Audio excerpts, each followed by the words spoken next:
The Hindustan gadget में आप सबका स्वागत है। मैं हूं आपके साथ नदीम। आपको बता दें इस वक्त हम जंतर मंतर पर मौजूद हैं और जंतर मंतर पर मणिपुर के बहुत सारे लोग यहां आए हुए हैं जो धरना प्रदर्शन कर रहे हैं। इनका जो धरना प्रदर्शन है खासतौर से जो वहाँ के ट्राइबल हैं, जो गाँव देहात के लोग हैं, जो गाँव में रहते हैं और जो पहाड़ों में रहते हैं, वहाँ की सरकार का 2 साल से कहना है कि हमें पहाड़ को सेव करना है और जो ट्राइबल हैं, जो गाँव के लोग हैं, उनके घरों को तोड़ा जा रहा है। क्या है पूरा मामला, थोड़ा आप मुझे बता सकते हैं क्या? देखिए, मामला ये है कि मणिपुर गवर्नमेंट ने रिजर्व फॉरेस्ट, प्रोटेक्टेड फॉरेस्ट के नाम पे कई विलेजेस को बेघर कर दिया, कई विलेजेस को तोड़ा गया और लोगों को बेघर कर दिया। अब इसमें गवर्नमेंट ने इंडिया फॉरेस्ट राइट एक्ट का इस्तेमाल करके बता दिया कि भाई ये तो गवर्नमेंट लैंड है, इसमें आप सेटलमेंट नहीं कर सकते।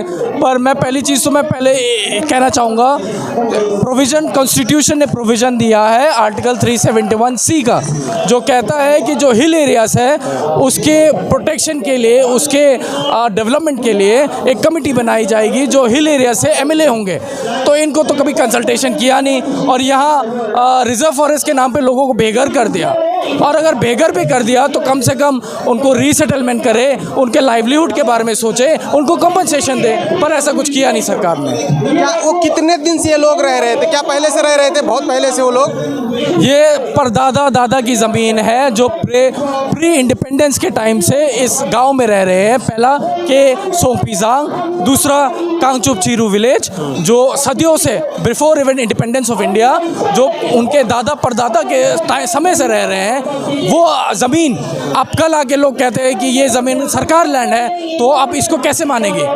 अगर मानेगी तो देयर इज प्रोविज़न। अगर वो कहती है कि ये सरकार की ज़मीन है, under the forest right act section 3 जो गवर्नमेंट के प्रॉपर्टी राइट्स है, उसको गवर्नमेंट कह सकते हैं रिजर्व फॉरेस्ट। बट यहाँ तो गवर्नमेंट का राइट है ही नहीं, यहाँ चीफ का राइट है, चीफ ऑफ द विलेज का राइट है। तो without consulting them this is illegal.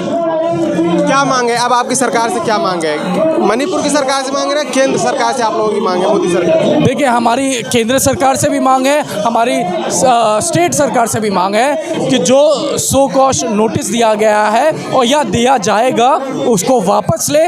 जो घर डिमोलिश हुए हैं, जो लोग बेघर हुए हैं, उनको एक लाइवलीहुड दे, उनको रहने की जगह दे। और फ्यूचर में कभी भी कुछ ट्राइबल एरिया में ऐसा कुछ करना चाहे तो हिल एरिया कमेटी के साथ कंसल्टेशन करे, जो कॉन्स्टिट्यूशन ने जो प्रोविज़न दिया है उसको फॉलो करें। सर, अब तक कितने घर तोड़े जा चुके हैं? अब तक लगभग 50 घर तोड़े गए हैं जो अलग अलग विलेजेस में हैं। तो इन घरों को तोड़ने के बाद अब तो जुड़ नहीं सकता जो घर टूट गया है, पर जो लोग बेघर हुए हैं उनको सेटलमेंट दे, उनको लाइवलीहुड दे, उनको कंपनसेट करें। क्या नाम है सर आपका? मेरा टिमोथी चौथो। चलिए, बहुत बहुत शुक्रिया सर।